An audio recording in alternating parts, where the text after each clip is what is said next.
What is up, everybody? This is Cody, aka DFS Project, coming to you live top with the upcoming DraftKings NBA slate for the 11 gamer. So this is a huge slate. So once again, we gotta find value. This isn't like a 4 or 5 gamer. I typically like the 4, 5, 6 gamers compared to the 11 gamers, but there's still money to be made. There's still showdowns to be played, and so on and so forth. But before we begin, hit the like button for me. Subscribe to my YouTube channel. It helps me a ton, as y'all know. And I'm currently in the process of getting a new laptop, so that's why I'm doing this on my phone. The laptop is just overheating and such. So I ordered another laptop, and it should come in by Monday, which then we'll do videos on the laptop. But for now, we have to do this on my phone. I know I don't like it, but it is what it is at this point. So let's just take this game by game and start from there. So Phoenix and Detroit. Devin Booker, the price is still too high to me. I don't like it. I don't want to I'm not getting to him really compared to the other studs on the slate. I'd rather get to a guy like Beal, Tatum, so on and so forth. But it's just Devin Booker. The season hasn't been the same for him. I'm not on him. DeAndre Ayton, though, he's in a good matchup. I like him against Mason Plumlee. I'll take him any day against Mason Plumlee, to be honest with you. So give me some DeAndre Ayton shares. Chris Paul, same thing. I like him in this matchup. I don't mind getting to him. Jeremiah Grant's way too high priced, in my opinion. With Blake Griffin still back, I don't like it. I'm not really getting to it. Here, the thing is, though, Derrick Rose is questionable. So Derrick Rose being questionable opens up a ton on the slate because we need value in order to pay up for the studs. So given that he's questionable and Killian Hayes has the hip problem still, we really got to find the value now on this slate.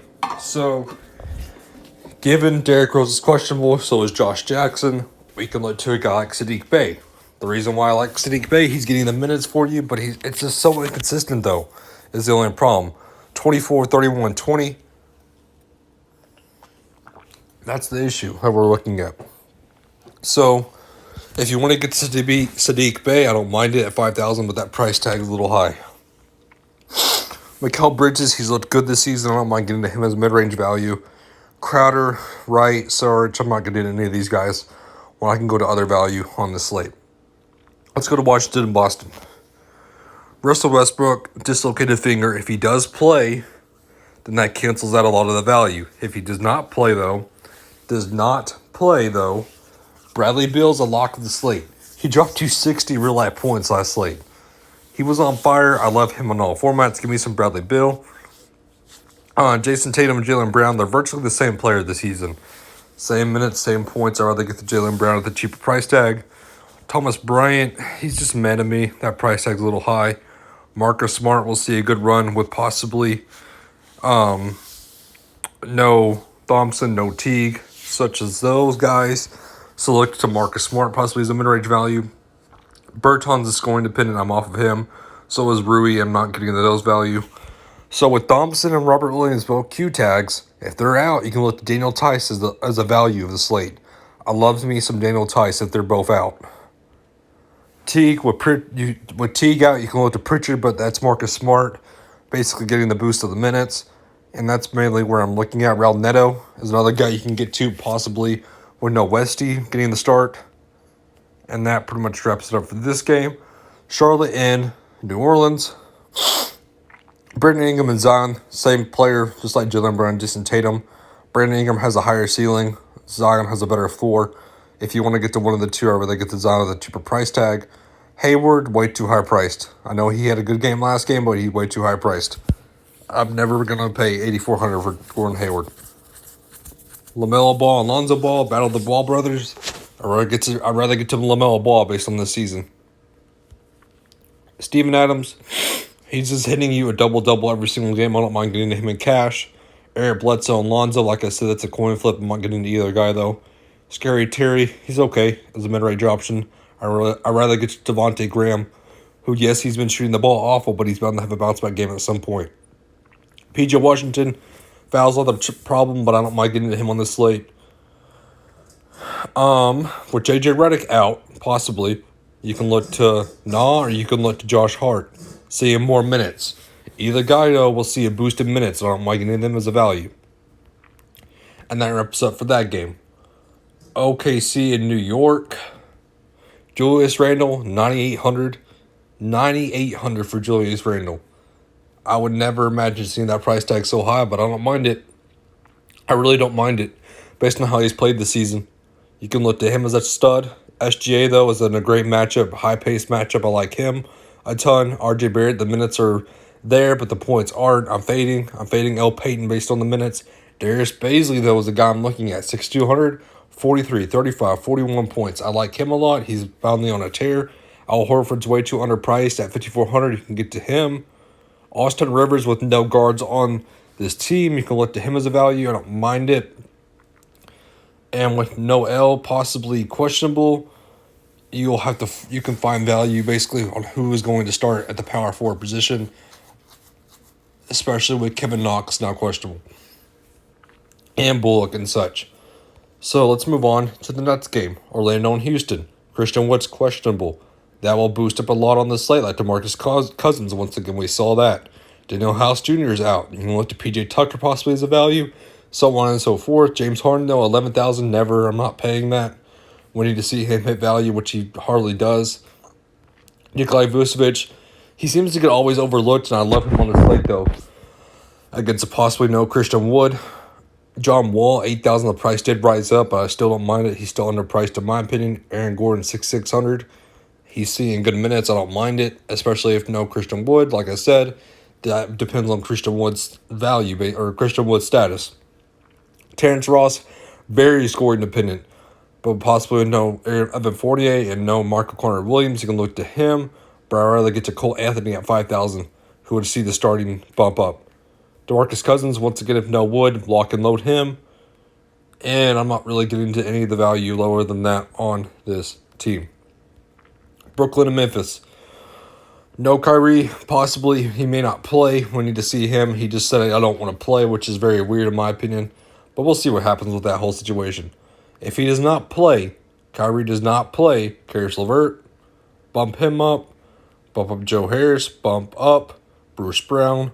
All the value on this slate will be coming from Brooklyn. Even though they got a slight price bump up, I still don't mind them at all. I really don't. So Karis LeVert, like I said, will get a huge bump up. I don't mind getting to him. Joe Val versus Jared Allen. That's going to be a battle, in my opinion. I don't mind taking either guy. That's a coin flip, though. With DeAndre Jordan still in foul trouble, got to be careful with that status. Dylan Brooks, Kyle Anderson, Tyus Jones. We need starter minutes out of these guys. They're not seeing over 30 minutes. I mean, 28 minutes, 29 minutes, 29 minutes, 28 minutes, that's the problem. They don't see over 30 minutes. When you have a guy like Joe Harris with 30 minutes, that's the problem. But I don't mind those guys in the mid-range. I really get the Joe Harris, though, at 5,500. Gorgie Gang is finally seeing good minutes still. 18 minutes, 22 minutes, I don't mind that as a value. If you want to punt, Bruce Brown was a disappointment of the slate, which in GPPs I'm going right back to him. And that pretty much wraps it up for this game. Utah and Milwaukee. Great Freak, 10,900. He needs to hit value, which I'm just going with a more balanced approach on the slate. Chris Middleton, 8,000. He's okay. I mean, he's just basically playing the B spot for the Great Freak, so I don't mind him. 41 points, 34 points. I don't mind it. Donovan Mitchell still, he just needs to get better this season. I don't mind it, but he's finally looking better, to say the least, but he can definitely fall back to his normal self. Rudy Gobert, 7,500. I don't mind him in this matchup. Bobby Portis is finally seeing good minutes. I don't mind that. But be careful of Bobby Portis. I could easily switch up his minutes. Mike Conley, 6,400 if you want to pay that. That's a mid-range option. Really, other than that, this game isn't really appealing to me, to be honest with you guys. I'm just not really on this game in general. Let's move on to the next game. Clippers and Warriors. So this is another value of the slate. Steph Curry. If Steph Curry's officially out, bump up Andrew Wiggins, bump up Oubre, and whoever is starting in place of him, like Damian Lee or Brad Wanamaker. That will be the value of the slate. Once again, we need to watch that status of Steph Curry, which that will even bump up Kawhi Leonard and Paul George in a way. I like both those guys. I like Wiggins. I like Ibaka. I like a lot of pieces of this game, depending on the status of Steph Curry, because I could easily change up this whole entire slate. So like I said, Danny Green, or not Danny Green, my bad, Draymond Green. You can see him run the point possibly. Damian Lee. I like a lot of these guys in this game. Brad Wanamaker, Nicholas Batum, Kelly Oubre, Ibaka, Wiggins, George Leonard. All these guys will get a huge bump up if Steph Curry is out because of the pace of this matchup. So watch the status of Steph Curry in that game. Chicago and Lakers is just another kind of a cross-off game for me. I'm not really getting into a lot of pieces of this game. LeBron James, Anthony Davis, both studs. If you want to get to them, you can. If not, you got to find value. So just watch maybe Anthony Davis at that price tag, but again, they got to pay off that price tag first. Zach Cavine, high priced, 8,600. I don't like it. I'd rather get to Kobe White, 7,300. Schroeder has been inconsistent this season. I mean, I just can't do it unless one of the studs is out. Wendell Carter versus Montrezl Harrell. That's a coin flip. I don't like that matchup. Thad Young, price rolls up. I don't want to get to him his value anymore. There's not a lot on this team that I'm really getting to. Let's move on. Toronto and the Kings. So De'Aaron Fox is questionable. Rashawn Holmes is questionable. So there again, another value of the slate. If De'Aaron Fox is questionable, look to basically Halliburton as another value who filled in the role and looked good. I like him as a value. If no Holmes, all the way down for Hassan Whiteside. 3,200.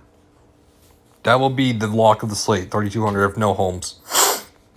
So we need to watch the status of that. Van Fleet and Lowry, they're okay prices. I don't mind getting to them. Buddy Hield, he'll have to step up if no De'Aaron Fox. I like him. Harrison Barnes, once again, with no Holmes, possibly look to Whiteside or Bagley to start. With no Fox, look to Halliburton. And that pretty much wraps it up for that slate. So, again, guys, hit the like button for me. Subscribe to my YouTube channel. I'll tell you any Tonys y'all know. And have a great and safe rest of your day. Have a good one, everybody.